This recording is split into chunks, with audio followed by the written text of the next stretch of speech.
प्यारे बच्चों, class 12th का एस1 एग्ज़ाम अक्टूबर माह में होना है। चाहे वो सीएम स्कूल ऑफ एक्सीलेंस हो या जनरल स्कूल हो। हम लोग विभिन्न विषय के प्रीवियस ईयर प्रश्नों को देख रहे थे। जो पिछले साल जो प्रश्न आए थे उन्हीं सब प्रश्नों को हम लोग देख रहे थे, जो इस बार के लिए भी महत्वपूर्ण है। हम लोगों ने इतिहास, भूगोल, राजनीतिक शास्त्र आदि विषयों के महत्वपूर्ण प्रश्नों को देख लिया है। प्रीवियस ईयर के क्वेश्चन का आंसर देख लिया है। इस वीडियो में हम लोग इकोनॉमिक्स के प्रश्नों को देखेंगे और इकोनॉमिक्स का जो क्वेश्चन है वो आर्ट्स, साइंस, कॉमर्स तीनों के लिए सेम ही क्वेश्चन आया था आपका एस1 एग्जामिनेशन 2024 में। तो ये एग्ज़ाम जो हुआ था वो 4/10/2024 को हुआ था। तो इन्हीं के प्रश्नों को हम लोग इस वीडियो में देखेंगे। चैनल पर यदि पहली बार हैं तो जरूर सब्सक्राइब कर ले इसी तरह के महत्वपूर्ण प्रश्नों की जानकारी के लिए। तो चलिए हम लोग आज कुछ नया सीखते हैं। तो यहाँ पर पहला क्वेश्चन आया था कि निम्नलिखित में से अमूर्त वस्तु का एक उदाहरण कौन सा है। अमूर्त वस्तु का उदाहरण बताना है। तो यहाँ पर जो है कपड़ा हम लोग छू के देख सकते हैं, घड़ी भी छू के देख सकते हैं, कलम भी छू के देख सकते हैं, जबकि चिकित्सा जो है वो हम लोग महसूस कर सकते हैं। तो यह चिकित्सा जो है वो अमूर्त हो जाएगा।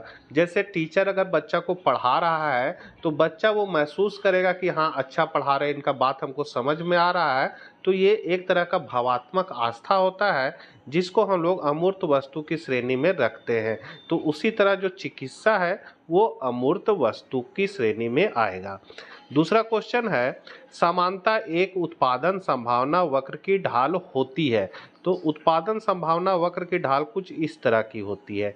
तो हम लोग इसमें क्या देख रहे हैं, ये ऊपर से नीचे की ओर ऋणात्मक है, ऊपर से नीचे की ओर गिर रही है, इसीलिए यहाँ करेक्ट आंसर जो है बी लगा हुआ है, ऋणात्मक। अगला क्वेश्चन है, आर्थिक सिद्धांतों का अर्थव्यवस्था पर पड़ने वाले प्रभावों का मूल्यांकन का अध्ययन किया जाता है। तो जो आर्थिक सिद्धांत होता है उसका अर्थव्यवस्था पर जो प्रभाव पड़ता है वो दो तरीका से अध्ययन किया जाता है, सकारात्मक अर्थशास्त्र और आदर्शात्मक अर्थशास्त्र में। तो इसलिए आपका आंसर सी हो जाएगा, ए और बी दोनों, मतलब पॉजिटिव और नॉर्मेटिव दोनों किया जाता है। तो इसीलिए यहाँ पर आपका हो जाएगा ए और बी दोनों। अर्थशास्त्र का जनक किस अर्थशास्त्री को कहा जाता है, बहुत ही हिट क्वेश्चन है। तो अर्थशास्त्र के जो जनक हैं एडम स्मिथ माने जाते हैं। 1776 ईस्वी में इन्होंने किताब लिखा था, राष्ट्रों की संपत्ति और साधनों की खोज। तो ये किताब का भी नाम याद रखना है और कब लिखे थे इसको भी याद रखना है, ये भी ऑब्जेक्टिव में पूछता है। आगे है, आर्थिक समस्या क्यों उत्पन्न होती है। तो देखिए, मनुष्य की जो आवश्यकताएं होती है अनंत होती है और साधन जो उसके पास होता है वो सीमित होता है। मतलब पैसा आपके पास सीमित है लेकिन आपको सामान बहुत सारा चीज़ खरीदना है, बहुत सारा सपना है कि हमको ये खरीदना, वो खरीदना, ये लेना, वो लेना है, लेकिन आपके सामने समस्याएं आ जाती है। क्या चीज़ का, कि सीमित साधन से हम लोग असीमित आवश्यकता की पूर्ति कैसे करेंगे। तो जो सबसे ज़रूरी होता है उसी की हम लोग पूर्ति करते हैं। तो यही क्या क्या मेरे लिए ज़रूरी है, वही चुनाव की एक तरह से समस्या आ जाती है जिसको हम लोग आर्थिक समस्या कहेंगे। तो यहाँ ऑप्शन में आपका दिया हुआ है क्या क्या, तो असीमित आवश्यकता के कारण, सीमित संसाधनों के कारण और संसाधनों के वैकल्पिक प्रयोग के कारण। तो संसाधनों का वैकल्पिक प्रयोग मतलब मुद्रा का तो बहुत सारा हम लोग प्रयोग कर सकते हैं, कपड़ा भी खरीद सकते हैं, नाश्ता भी कर सकते हैं, जूता पहन खरीद सकते हैं, लेकिन हमको आवश्यक कौन है, तो इसीलिए चयन की समस्या आती है। इसीलिए इसका आपका सही आंसर जो हो जाएगा इनमें सभी हो जाएगा। आगे है, उपयोगिता का संबंध है। तो उपयोगिता जो होता है वो आवश्यकता की संतुष्टि से होता है। जैसे अगर आपको भूख लगा हुआ है जोर से और आप रोटी खा लिए, रोटी खाने से क्या होगा, आपका भूख शांत हो जाएगा। तो रोटी से आपको क्या होगा, आपकी आवश्यकता की संतुष्टि होगी। तो उपयोगिता का संबंध क्या हो जाता है, तो आवश्यकता की संतुष्टि से होता है। अगला है, निम्नलिखित कथन और कारण के संदर्भ में कौन सा विकल्प सही है। तो यहाँ पर पहला कथन में दिया, मांग वक्र की ढाल ऋणात्मक होती है। हम लोग सभी जानते हैं मांग वक्र ऊपर से नीचे दाहिनी ओर गिरती है। दूसरा है, वस्तु के उपभोग में सीमांत उपयोगिता ह्रास नियम लागू होता है।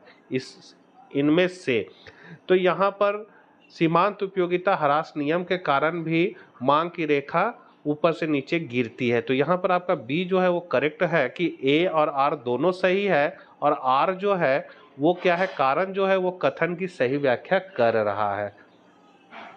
आगे है, निम्नलिखित में से उदासीन वक्र विश्लेषण की एक मान्यता नहीं है। उदासीन वक्र क्या होता है? उदासीन वक्र उन बिंदुओं का गमन पथ होता है जिसमें उपभोक्ता कोई भी बिंदु को यदि चुन लेता है तो उस बिंदु पर उसको समान संतुष्टि मिलती है। मतलब वहाँ वो तटस्थ हो जाता है, वहाँ में बदलाव नहीं करना चाहता। जैसे अगर वो ए बिंदु को चुनेगा तो यहाँ पर वो उस वस्तु का, मतलब एक्स वस्तु हो चाहे वाई वस्तु हो, वो दोनों का उपभोग करके संतुष्ट रहेगा।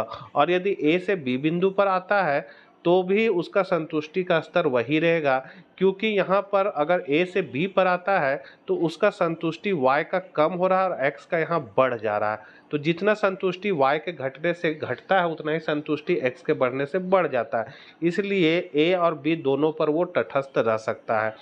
तो इसलिए उदासीन वाक्य की मान्यता नहीं है। तो यहाँ है कि उपयोगिता को गिनती की संख्या में मापा जा सकता है, ये इसकी नहीं है। जैसे अगर हम रोटी खाएं, भूख लगा हुआ है, तो हमको उससे कितना उपयोगिता मिला उसको हम संख्या में कैसे दिखाएंगे? क्या हम पहला रोटी खाएंगे तो हमको 20 उपयोगिता मिलेगा? उसको हम लोग संख्या में नहीं बता सकते। यदि हम लोग प्यास लगा हुआ एक गिलास पानी पिएंगे तो उसको हम लोग संख्या में कैसे बताएंगे कि हम मेरा इतना प्यास ही बुझा दिया है? इसीलिए हम लोग उपयोगिता को संख्या में नहीं माप सकते हैं। तो ये उदासीन वक्र विश्लेषण की मान्यता में नहीं आता है। आगे है, एक मांग वक्र पर ऊपर से नीचे की ओर चलना क्या प्रदर्शित करता है?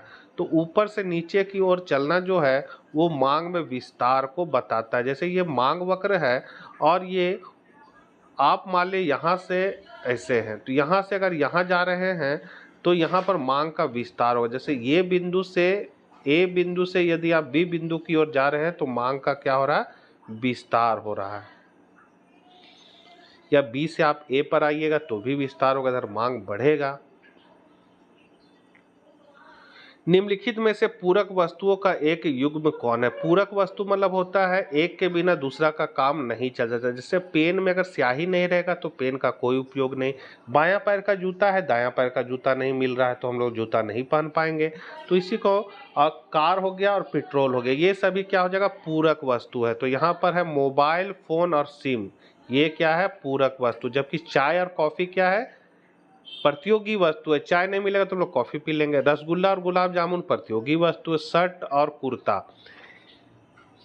तो यहाँ पर हमें करेक्ट आपका आंसर हो जाएगा मोबाइल फोन और सिम। आगे है, निम्नलिखित में किस चक्र की प्रवणता ऋणात्मक होती है? तो ऋणात्मक जैसे सीमांत उपयोगिता रेखा भी इसी तरह होता है, बजट रेखा भी इसी तरह होता है, और उदासीन वक्र कुछ इस तरह का होता है। तो तीनों का जो प्रवणता होता है, ढाल जो होता है वो क्या होता है? ऋणात्मक होता है। इसलिए इनमें सभी हो जाएगा। निम्नलिखित में से उपभोक्ता का संतुलन बिंदु कौन सा है? तो उपभोक्ता का संतुलन बिंदु, ये जो चित्र दिया हुआ है ये हिग्स का उपभोक्ता संतुलन का चित्र दिया हुआ है। हिग्स के अनुसार जहां पर ये है बजट रेखा, जहां पर बजट रेखा को उदासीन वक्र स्पर्श करते हुए जाएगा उस बिंदु पर उपभोक्ता क्या होगा? संतुलन होगा। तो संतुलन बिंदु आपका क्या हो जाएगा? क्यू, क्योंकि यहाँ पर ये जो उदासीन वक्र है वो स्पर्श कर रहा है। ये भी उदासीन वक्र है लेकिन ये क्या कर रहा है? यहाँ काट रहा है इसको, लेकिन ये क्या कर रहा है? स्पर्श करते हुए जा रहा है क्यू बिंदु पर। इसीलिए उपभोक्ता का संतुलन बिंदु कौन सा होगा? क्यू हो जाएगा। आगे है, उपभोक्ता का अधिमान को किस चित्र में दर्शाया जाता है? तो यह भी अभी जो ये चित्र देखे हैं ये उदासीन वक्र का चित्र है, और जितना ऊंचा उदासीन वक्र रहेगा उपभोक्ता की संतुष्टि उतनी अधिक होगी। और हर उपभोक्ता चाहता है कि ऊंचा से ऊंचा उदासीन वक्र पर वो पहुंचे, लेकिन ऊंचा उदासीन वक्र पर नहीं पहुंच सकता है क्योंकि उसके पास साधन सीमित है, पैसा सीमित मात्रा में है। इसीलिए वो ऊंचा पर नहीं जा सकता है। हाँ, इस यहाँ तक जा सकता है, तो इसीलिए उसको कौन रोकता है? तो उसका साधन रोकता है। तो यहाँ पर उपभोक्ता का अधिमान को किस चित्र से दर्शाया जाता है? तो उदासीन वक्र से दर्शाया जाता है। बच्चों वीडियो थोड़ा लंबा हो रहा है इसलिए आप जल्दी जल्दी पढ़ते हैं। मांग की कीमत लोच किस प्रकार का कथन है? तो इसको मैं याद रख लीजिएगा, मात्रात्मक कथन है। ठीक है, निम्नलिखित कथनों में सही कथन कौन सा है? तो सही कथन को पहचानना है। तो पहला कथन है कि घटिया वस्तु के लिए मांग वक्र की ढाल ऋणात्मक होती है, और धनात्मक होती है। तो ये इस तरह ये घटिया वस्तु मतलब गिफेन वस्तु भी इसको बोला जाता है, और ये मांग का अपवाद भी कहलाता है। मांग की रेखा ऊपर से नीचे आती है, जे लेकिन गिफेन वस्तु या घटिया वस्तु में मांग की रेखा जो है वो नीचे से ऊपर जाती है, अर्थात धनात्मक होती है। दूसरा कह रहा है कि घटिया वस्तु की मांग घटती है जब उपभोक्ता की आय बढ़ती है। मतलब आपके पास पैसा कम है तो घटिया चावल खा रहे हैं, 20 रुपये वाला चावल खा रहे हैं। अगर आपका इनकम बढ़ जाएगा तो हो सकता है 80 रुपये वाला चावल खाने लगे। तो आय बढ़ने के बाद आप जिस वस्तु का उपभोग घटा देते या छोड़ देते वो घटिया वस्तु हो जाता है। फिर है गिफिन वस्तु के लिए मांग वक्र की ढाल धनात्मक होती है, ये भी सही बात है।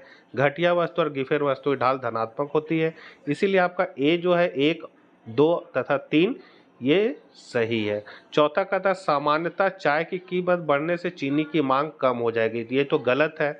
चाय और चीनी क्या है, पूरक वस्तु टाइप से है। चाय का कीमत बढ़ेगा तो चीनी की मांग क्या हो जाएगी, बढ़ेगी, क्योंकि चाय बनाने के लिए हमको चीनी का जरूरत पड़ेगा और इसका कीमत बढ़ रहा है, अर्थात उसका मांग ज्यादा है डिमांड में, तभी चाय का कीमत बढ़ रहा है। एक उत्पादन फलन में उत्पादन किसका फलन होता है, तो उत्पत्ति के साधनों का। Q बराबर हम लोग लिख सकते हैं फॉर्मूला, Q बराबर function of L K T, मतलब उत्पादन जो निर्भर करता है वो उत्पादन के साधनों पर निर्भर करता है, इसलिए उत्पादन के साधन को ही हम लोग उत्पत्ति के साधन कहते हैं। आगे है निम्नलिखित में किस वक्र का आकार उल्टा यू आकार का होता है, तो उल्टा यू आकार जो होता है वो औसत लागत होता है। औसत लागत कुछ इस तरह का होता है। आगे है अल्पकालीन उत्पादन फलन का संबंध किससे है, तो अल्पकालीन उत्पादन फलन जो है उसका संबंध आपका साधन के प्रतिफल से और परिवर्तनशील अनुपात के नियम से होता है, इसलिए डी हो जाएगा, बी और सी दोनों। जबकि ये जो पैमाने का प्रतिफल है वो दीर्घकालीन उत्पादन फलन को बताता है। आगे है सम उत्पाद वक्र का प्रत्येक बिंदु क्या प्रदर्शित करता है, तो ये दो साधनों के संयोग को प्रदर्शित करता है।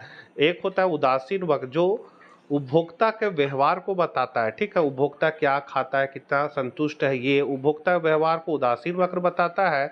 जबकि सम उत्पाद वक्र जो है वो उत्पादक के व्यवहार को, उत्पादक मतलब जो सामान बनाता है उसके व्यवहार को सम उत्पाद वक्र बताता है, जबकि उपभोक्ता का व्यवहार को उदासीन वक्र बताता है। इसको ध्यान में रखिएगा। तो यहाँ पर क्वेश्चन है सम उत्पाद वक्र का प्रत्येक बिंदु क्या प्रदर्शित करता है, तो दो साधनों के संयोग को प्रदर्शित करता है। आगे है अल्पकालीन औसत लागत यू आकार के होने का क्या कारण है, तो उसका कारण है परिवर्तनशील अनुपात का नियम। निम्नलिखित में से पूंजीवादी अर्थव्यवस्था की विशेषता कौन सी नहीं है, तो ये है पूंजीवादी का नहीं है जन कल्याण के उद्देश्य से उत्पादन। फिर है निम्नलिखित में समष्टि परिवर्तन का एक उदाहरण कौन नहीं है, तो मुद्रास्फीति।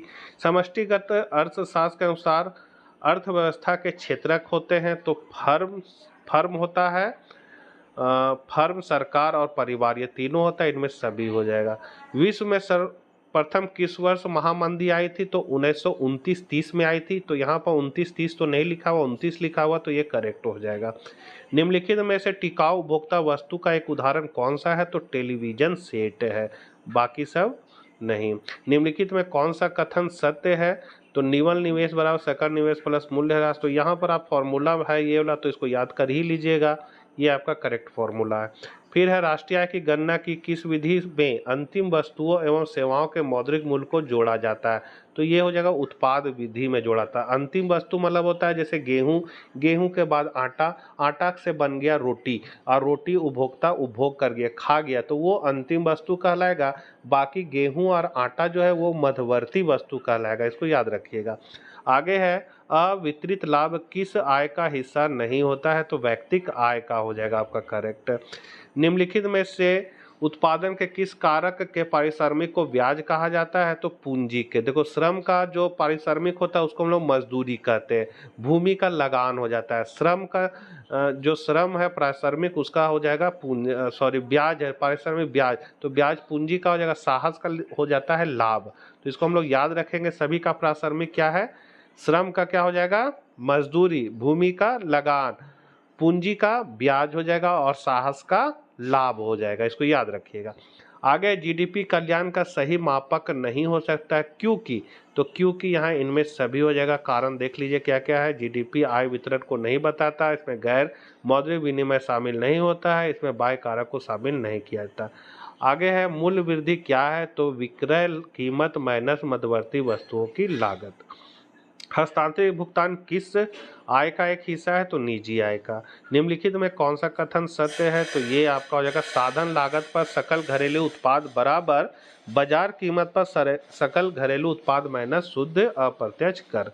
फिर है सकल घरेलू उत्पाद से संबंधित सर्व समीका, मतलब ये फॉर्मूला क्या दर्शाता है, तो बजटीय घाटा को दर्शाता है। राष्ट्रीय आय की गणना में किस मद को शामिल किया जाता है, तो स्व उपभोग के लिए उत्पादन।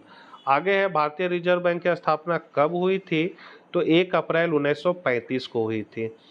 निम्नलिखित में कौन सी संस्था साख पर नियंत्रण करती है, तो भारतीय रिजर्व बैंक ऑफ इंडिया करती है, जिसकी स्थापना 1 अप्रैल 1935 को हुई थी। फिर है निम्नलिखित में से सबसे तरल संपत्ति कौन सी है, तो मुद्रा।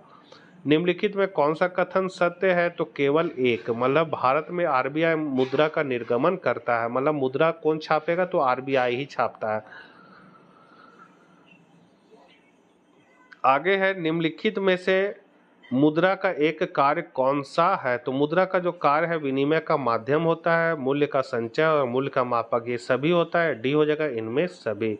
तो बच्चों पिछला साल एसए 1 में 40 क्वेश्चन ऑब्जेक्टिव आए थे, जिसका मैंने हल बता दिया, कॉपी में नोट करके याद कर लीजिएगा। आपके एसए 1 परीक्षा के लिए इस बार और फाइनल परीक्षा के लिए ये सब प्रश्न महत्वपूर्ण होगा। यदि आप इसका पीडीएफ फॉर्मेट देखना चाहते हैं तो आपको गूगल में जाकर लिख देना है, केवल DRGP82 लिखकर सर्च कीजिएगा।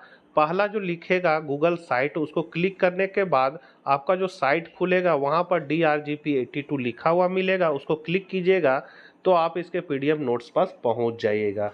तो आशा करते हैं ये सभी आपके लिए उपयोगी साबित होगा। तब तक आज्ञा दीजिए। जय हिंद, जय भारत।